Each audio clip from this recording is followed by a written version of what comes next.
आनंद मठ। आनंद मठ और ऋषियों की अनमोल धरोहर को संजोएं।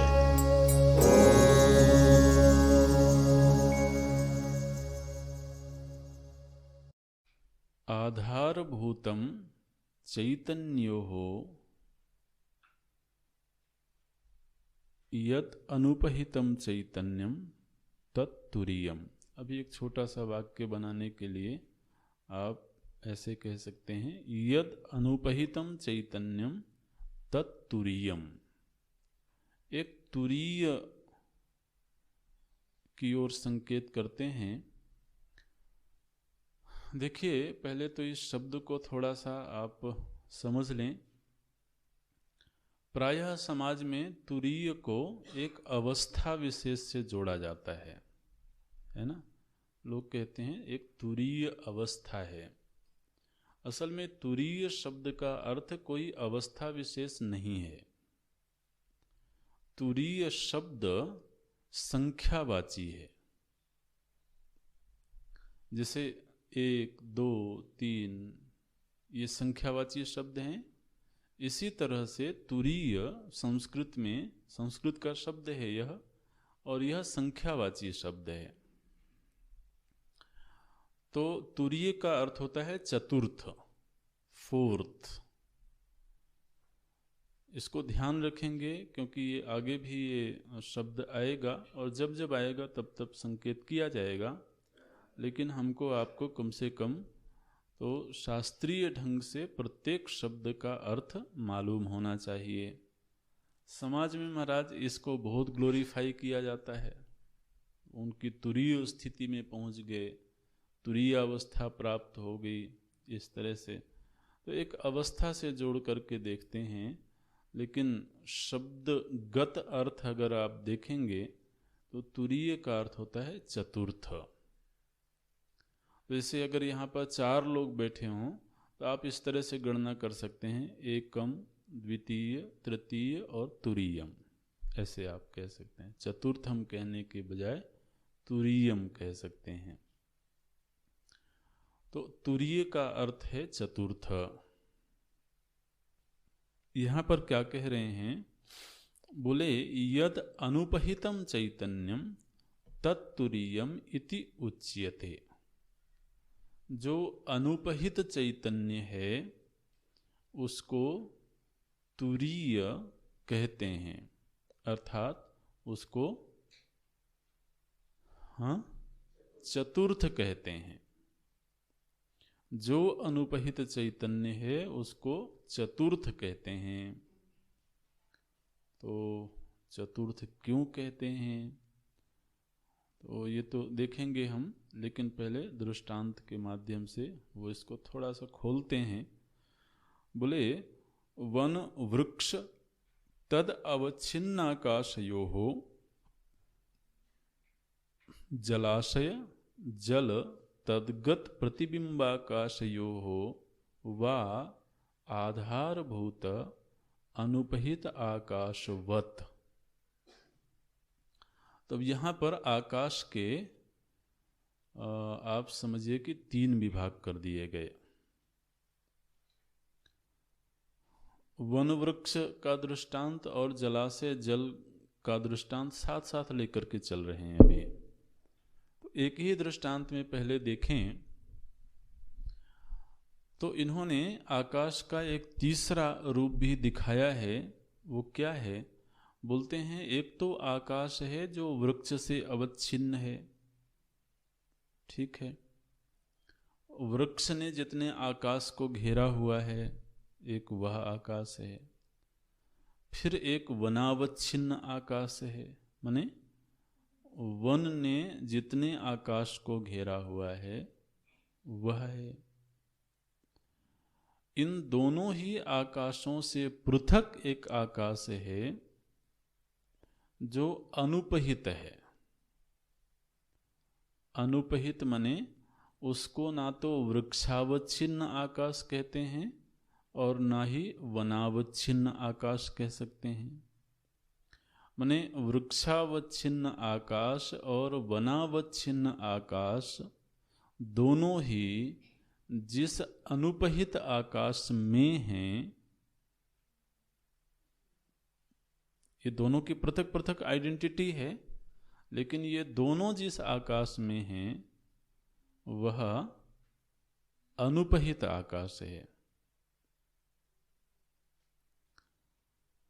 अब ये बहुत ही मजेदार बात है कि सच में तो जो वृक्षावच्छिन्न आकाश है और वनावच्छिन्न आकाश है, ना तो वृक्ष की हिम्मत है कि वो आकाश को घेर सके, ना वन की हिम्मत है कि आकाश को घेर सके। आकाश जैसा है वैसा ही है। अगर तो उस वृक्ष ने, आप ध्यान देना, वो वृक्ष जहां पर है उतने आकाश को उस वृक्ष ने घेर लिया, तो माने वह आकाश उसका अपना हो गया, है ना। अब यदि मानो कि हम उस वृक्ष को वहां से उखाड़ करके दूसरी जगह ले जाएं, तो वो उस आकाश को साथ में लेके जाएगा?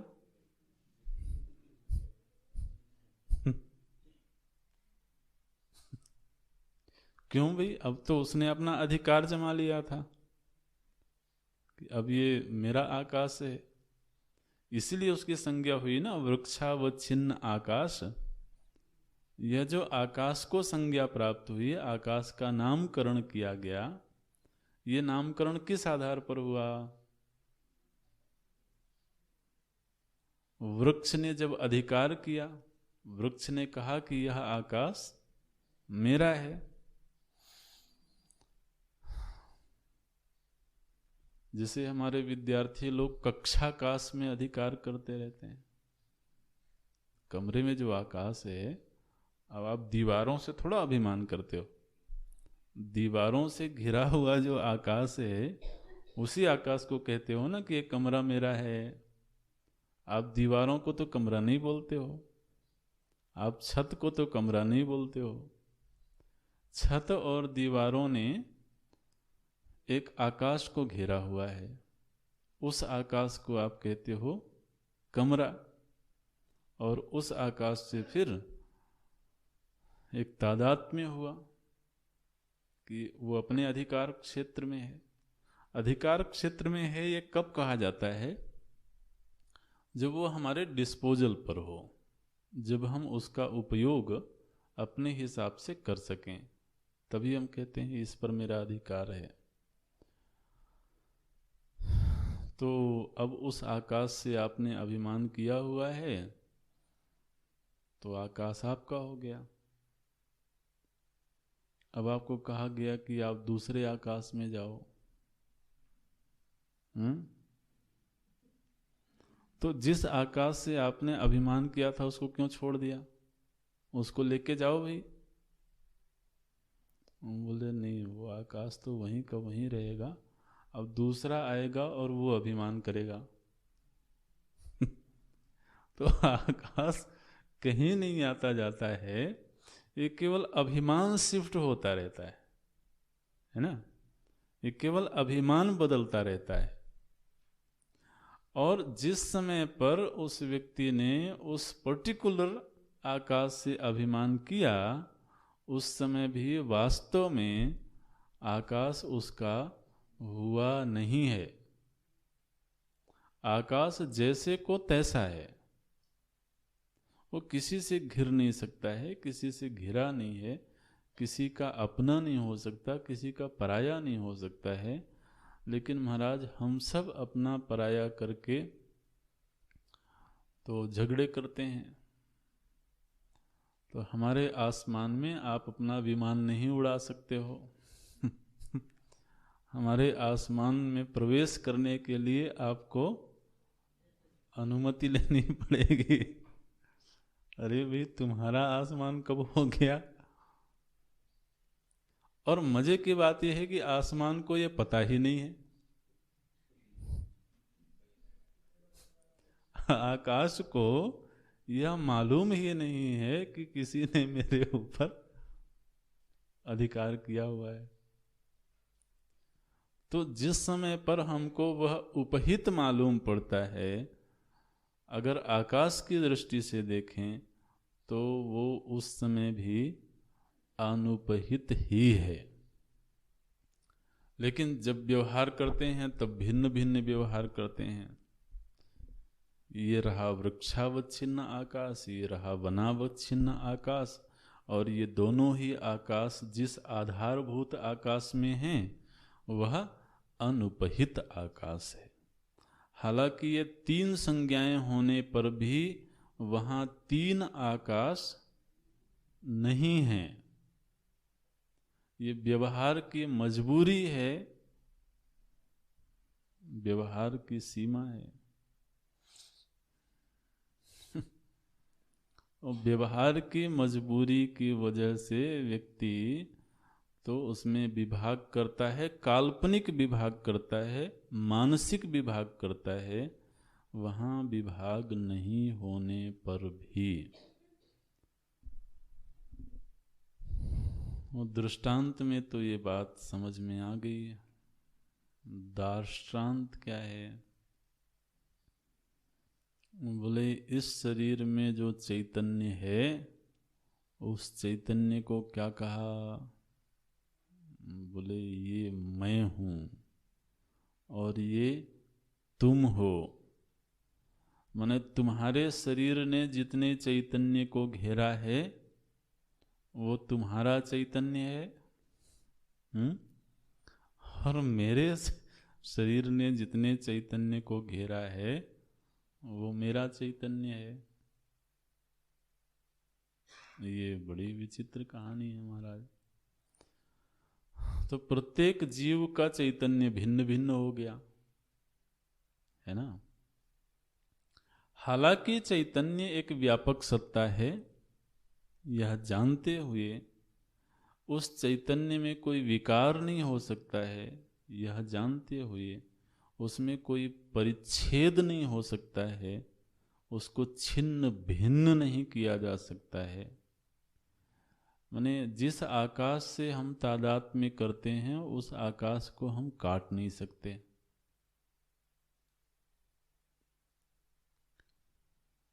चैतन्य तो महाराज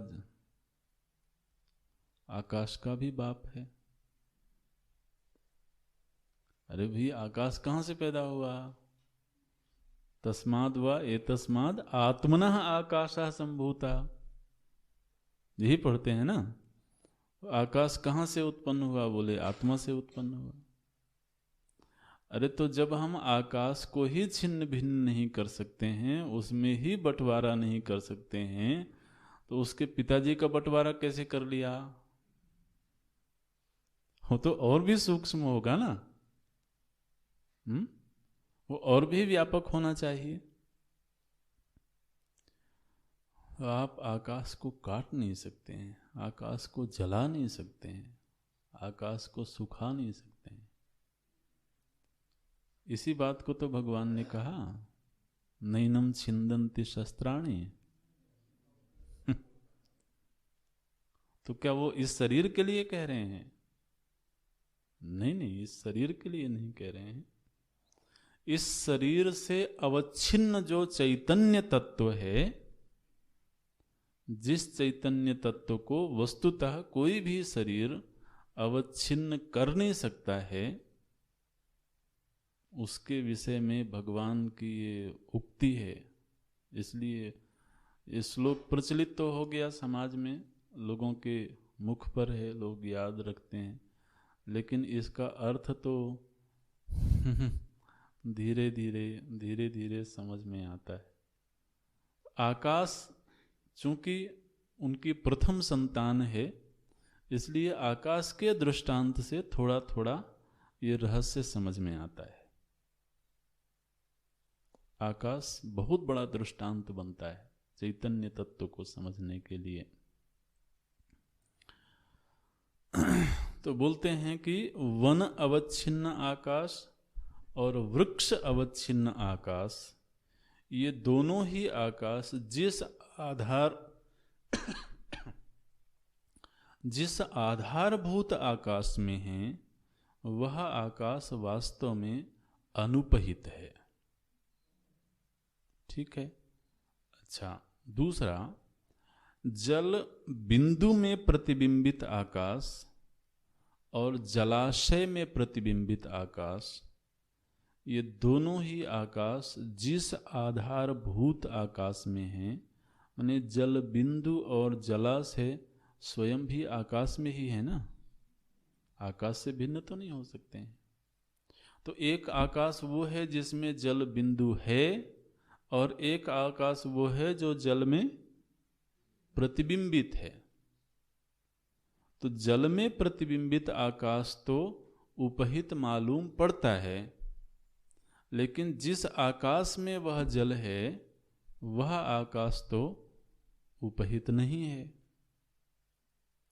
उपहित होता तो महाराज जल से वो गीला हो गया होता। कौन?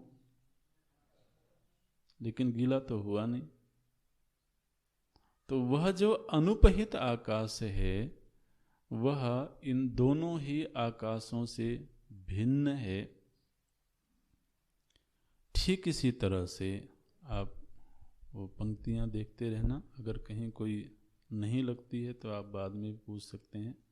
वन वृक्ष, ये दोनों अलग अलग शब्द हैं। वन वृक्ष, तद अवच्छिन्न आकाश। तद अवच्छिन्न आकाश माने वन अवच्छिन्न आकाश और वृक्ष अवच्छिन्न आकाश। तो ये तद जो पद है ये दोनों के साथ जुड़ेगा। वन वृक्ष तदवच्छिन्न आकाशयोः, द्वितीय विभक्ति है, द्विवचन की विभक्ति है। और इसी तरह से जलाशय जल तदगत प्रतिबिंबाकाशयोः, माने जलाशयगत प्रतिबिंबाकाश और जलगत प्रतिबिंबाकाशयोः वा आधारभूत अनुपहित आकाशवत। जिस तरह से इन दोनों के ही आधार के रूप में जो अनुपहित आकाश है, ठीक उसी आकाश की भांति आधारभूत अनुपहित आकाशवत, माने उस अनुपहित आकाश की भांति, ये दृष्टांत दे रहे हैं। अनुपहित आकाशवत अनयोः अज्ञान। अब अज्ञान के लिए द्विवचन का प्रयोग किया गया। अनयोः अज्ञान। अनयोः अज्ञान माने व्यष्टि अज्ञान और समष्टि अज्ञान। तो ये दोनों ही अज्ञान और तदुपहित चैतन्य, माने व्यष्टि अज्ञान से उपहित चैतन्य और समष्टि अज्ञान से उपहित चैतन्य, इन दोनों ही चैतन्यों का जो आधारभूतम यद अनुपहित चैतन्यम अनुपहितम चैतन्यम तत्तुरीयम इति उच्यते। तो जो इस व्यष्टि अज्ञान से उपहित चैतन्य है प्राज्ञ, और समष्टि अज्ञान से उपहित चैतन्य है ईश्वर, इन दोनों का आधारभूत चैतन्य जो अनुपहित है, उस अनुपहित चैतन्य को कहा गया चतुर्थ, तुरीय। चतुर्थ क्यों कहा गया? तो अब जैसा कि हमने कहा था कि यहाँ पर जो अध्ययन की प्रणाली है वो सुषुप्ति के क्रम से शुरू हुई है ना। प्रायः पूर्व के ग्रंथों में हमने पढ़ा है कि जागृत के क्रम से वो अध्ययन आगे बढ़ता है, लेकिन यहाँ पर क्रम बदला गया है, तो सुषुप्ति के क्रम से ये अध्ययन आगे बढ़ता है। तो इन तीनों ही अवस्थाओं के परिप्रेक्ष्य में वह जो उपहित चैतन्य है उसकी तीन संज्ञाएं हो जाती हैं। ठीक है ना। जैसे जो इसमें उपहित चैतन्य है उसकी सुषुप्ति अवस्था के संदर्भ में संज्ञा हुई प्राज्ञ, स्वप्नावस्था के संदर्भ में संज्ञा हुई तेजस, और जागृत अवस्था के संदर्भ में विश्व। तो तीन संज्ञाएं किसकी हैं? नहीं, व्यष्टि अज्ञान से उपहित चैतन्य की, अज्ञान की नहीं। उस अज्ञान में उपहित जो चैतन्य है, उस चैतन्य की ये तीनों संज्ञाएं हैं। और वही चैतन्य जब इन तीनों ही अवस्थाओं से भिन्न हम देखने की कोशिश करें, ठीक है, जागृत से उपहित चैतन्य, स्वप्न से उपहित चैतन्य और सुषुप्ति से उपहित चैतन्य, ये तीनों ही अवस्थाओं को थोड़ी देर के लिए आप किनारे कर दें, तो अवस्थाओं के विलय से चैतन्य का विलय तो नहीं होगा। तो अवस्था निरपेक्ष जो चैतन्य है, उस स्थिति में उसको कहा गया चतुर्थ। ठीक है। हालांकि वह जो चतुर्थ जिसको कहा जा रहा है, वह उसी को कहा जा रहा है जिसका नाम विश्व है, उसी को कहा जा रहा है जिसका नाम तेजस है या प्राज्ञ है।